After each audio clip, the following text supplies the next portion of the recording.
तो 2021 में NEET 2021 question number 16 class 11 के सिलेबस से रिलेटेड है। A particle moving in a circle of radius R, एक पार्टिकल है जो कि मूव कर रहा है सर्कुलर पाथ में, जिसकी रेडियस आपको आर गिवन है। With a uniform speed takes time T to complete one revolution. Okay, if this particle were projected with the same speed at an angle of theta to the horizontal, the maximum height attained by it equal to 4r. The angle of projection theta is given by, ठीक है। Again ये एक बहुत easy question है। ये chapter number 4 motion of plane class 11 NCERT के syllabus से related question है ये, ठीक है।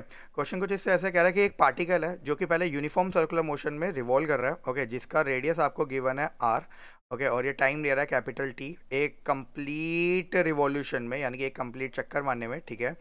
तो कोई नहीं करें, पहले हम स्पीड निकाल लेते हैं। स्पीड का फॉर्मूला आपको पता होना चाहिए, ठीक है। वेलोसिटी जो आपकी होती है वो होती है डिस्टेंस अपॉन में टाइम, और यहाँ पे अगर कोई पार्टिकल सर्कुलर पाथ में रिवॉल्व कर रहा होता है तो यहाँ पे जो डिस्टेंस आएगा वो आपका आएगा 2πr अपॉन में टाइम, यानी कि टी, ओके। सो ये आपके आ गई स्पीड। अब कह रहा है इसी पार्टिकल को projected with the same speed at an angle of theta, इसी स्पीड के साथ थीटा एंगल में प्रोजेक्ट कर दिया गया, ठीक है। अब इसने प्रोजेक्टाइल मोशन का केस लिया, कुछ इस तरह से फेंका गया, ठीक है, थीटा, और यहाँ पे जो वेलोसिटी कंसीडर की गई है वो v, और जिसकी वैल्यू ये सेम ही है, इसे इसे मान लेते हैं क्वेश्चन नंबर 1।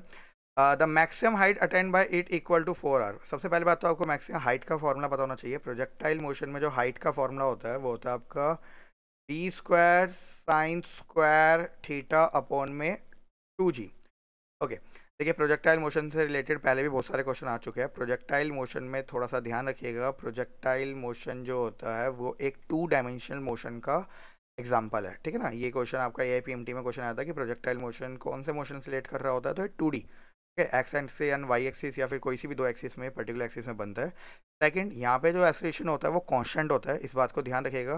प्रोजेक्टाइल मोशन में एक्स एक्सिस में वेलोसिटी कांस्टेंट होने की वजह से एक्सीलरेशन की वैल्यू होती है 0, और वाई एक्सिस में अगर आप डाउनवर्ड डायरेक्शन में वाई एक्सिस बनाते हैं तो वाई एक्सिस में जो आपका एक्सीलरेशन होता है उसकी वैल्यू आपकी ली जाती है g के बराबर, या फिर आप कह सकते हैं 10 मीटर पर सेकेंड स्क्वायर। तो इस बात को थोड़ा सा ध्यान रखिएगा, ओके। सो यहाँ पे हाइट आई है आपकी डेरिवेशन के according h is equal to V square sine square theta upon में 2g, ओके। जैसा कि क्वेश्चन में गिवन है the maximum height equal to the 4r, okay, तो आप भी लिख लीजिए h is equal to the 4r, okay. Height की वैल्यू यहाँ पे पुट कर लीजिए जो कि है आपकी V square sine square theta upon में 2g which is equal to 4r, okay. तो यहाँ से अगर आप साइंस का थीटा की वैल्यू निकालेंगे तो आपको वैल्यू आंसर आएगा sine square theta which is equal to 4r into 2g upon में वी स्क्वायर, ओके। और वी स्क्वायर की वैल्यू मैं इक्वेशन नंबर 1 से पुट कर लेंगे तो हम लोग लिखेंगे यहाँ पे simply from equation 1, okay. So हो जाएगा आपका sine square theta which is equal to 4 टू जा 8rg अपॉन में v, एंड वी स्क्वायर की वैल्यू आपकी 2πr अपॉन में t का होल का स्क्वायर, ओके। अगर इसे आप सोल्व करेंगे तो आपको मिलेगा sine square theta which is equal to 8rg upon में 2 टू जा 4π स्क्वायर r स्क्वायर अपॉन में t स्क्वायर, ओके। तो आपको जो साइन थीटा की वैल्यू मिलेगी तो आपके साइन थीटा की वैल्यू आ जाएगी under root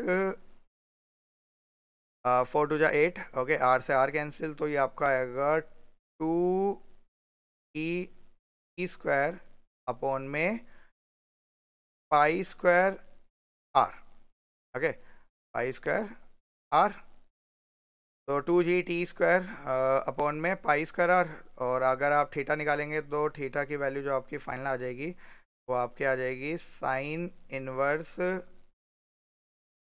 in bracket 2g t square upon में पाई स्क्वायर r, ओके। और हम अंडर रूट को लिख सकते हैं पावर 1/2। तो इस क्वेश्चन का जो राइट आंसर होगा वो ऑप्शन नंबर 4 आपका हो जाएगा। Theta is equal to sine inverse 2g t square pi square upon में r की होल की पावर 1/2।